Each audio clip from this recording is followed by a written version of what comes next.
Hey everybody, it's Aaron again from Matthias. Welcome to another Waves training. Today we're going to go over this cool little plugin called the PSE from Waves, the primary source expander.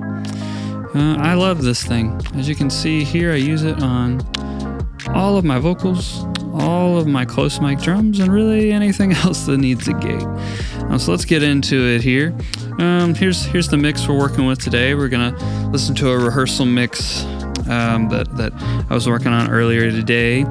So here's just kind of what to be expecting here. So you'll hear the full mix, and then I'm going to solo some people and work through how this plugin works and why it is effective. So here's the mix that we're working with here.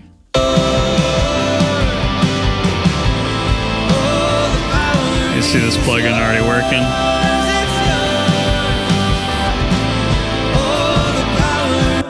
Cool. So basically, this is a gate. Like if you've been in audio for very long, you know what a gate is. And this is just a really user-friendly gate that I've discovered is really awesome. So essentially, two main controls here. You got your threshold. Basically, anything that goes below this threshold here is going to turn the gate on. Anything above the gate is going to cause the gate to open. The range here is how much that signal gets ducked. So if you're all the way down here at like 60, we're cutting out that signal quite a bit. For live broadcast stuff where there's a lot of variables, I will typically keep it at 10 to 20, just because that seems to be safe, so that I don't accidentally cut somebody off who needs to be heard. So you've got a couple different controls here. The release here is essentially how quickly this is going to let go. So let me go ahead and solo all of my things that I need soloing here. So you'll see here when he lets go of this note, this is going to very quickly come back on, or very slowly, come back on. Versus if I switch over to fast here, very quick. I run on the slow mode, again, because we're in a broadcast scenario, there's a lot of variables. And I want to make sure this is very, very forgiving. So that's essentially, there's a medium there, but I like slow for everything that I do. There's not a lot of things here that I use. I won't mess with any of the ducking here. All I really like to deal with is the side chain. So you've got a couple different options here. You've got an internal side chain, which means you select the frequencies that it'll listen to, or you could potentially have a side chain from an external source. So this monitor thing is actually real cool. It'll let you listen to what the gate is listening to. So let me bump this all the way down to where it starts, okay? So this is essentially going to listen to the entire signal. This is going to sound basically just like his vocal.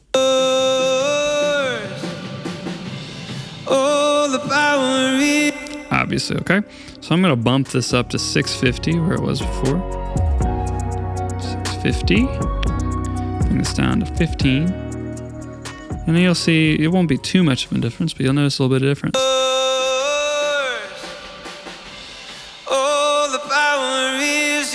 And essentially what I'm doing here is that I'm trying to cut out frequencies that may falsely trigger this gate. So this is really, I'll show you an example on Tom's, for example, but for Brad's vocal, I'm trying to cut out, we've got an open drum kit that is pretty close to our vocalist just because of how small our stage is. And so I'm trying to get rid of the snare that might cause his gate to open before he's actually singing. So I'm cutting above, that snare resonance is probably 150 to 300 is like the fundamental ring of that snare. So I'm bringing it all the way up to 650 so that hopefully only his vocal is being affected here.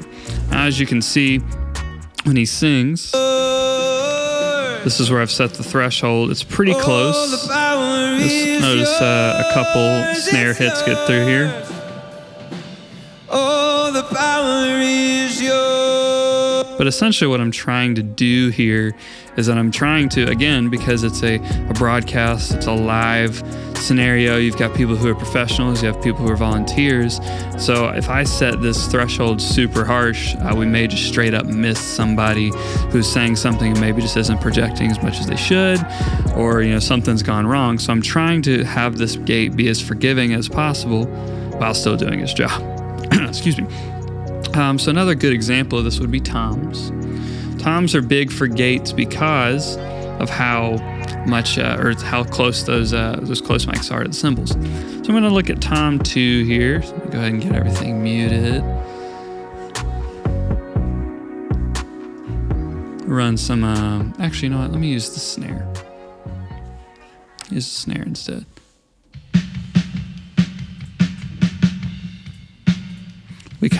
We blend in some triggers here. But we're just going to use the standard snare here.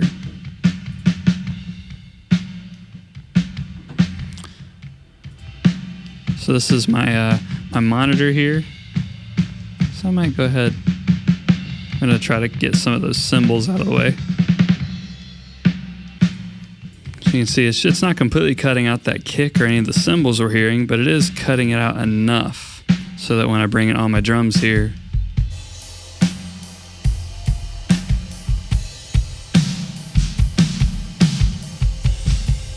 there's no weird bleed. If I mute, let me stop this here. If I mute my toms here, or everything but my toms, because toms are notorious for cymbal bleed.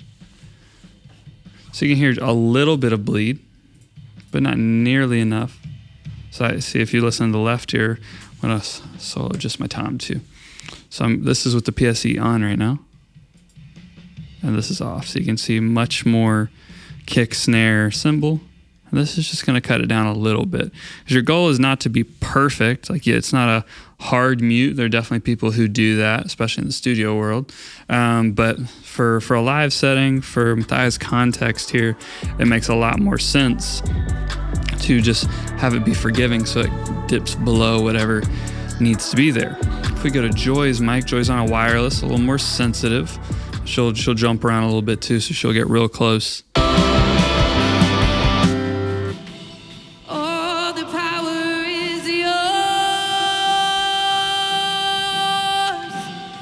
So you can see there, it's just above where it needs to be.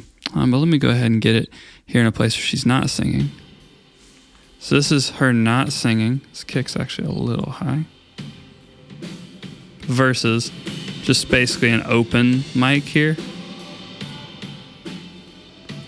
Cutting it down at least a little bit just to get it out of the way so that everything in.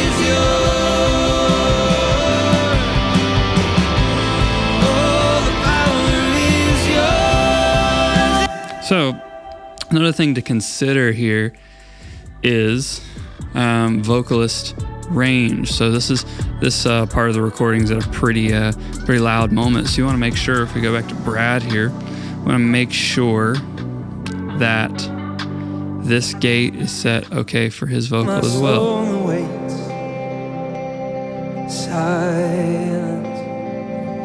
So we've still got it where he's in a comfortable range.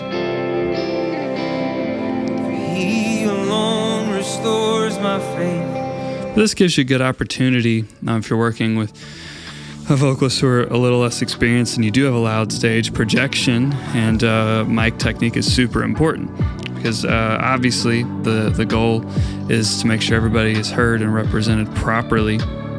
But if you're not projecting enough and your mic becomes basically a room mic, that's going to get you turned down a significant amount, which nobody wants. So that's a good thing.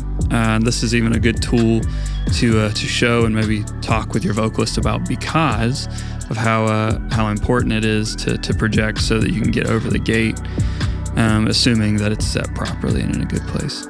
So that's the PSE. It's a pretty cool little plug-in there. Hope this is helpful. As usual, drop any comments or questions you have in the description, and we'll see you next time. Thanks.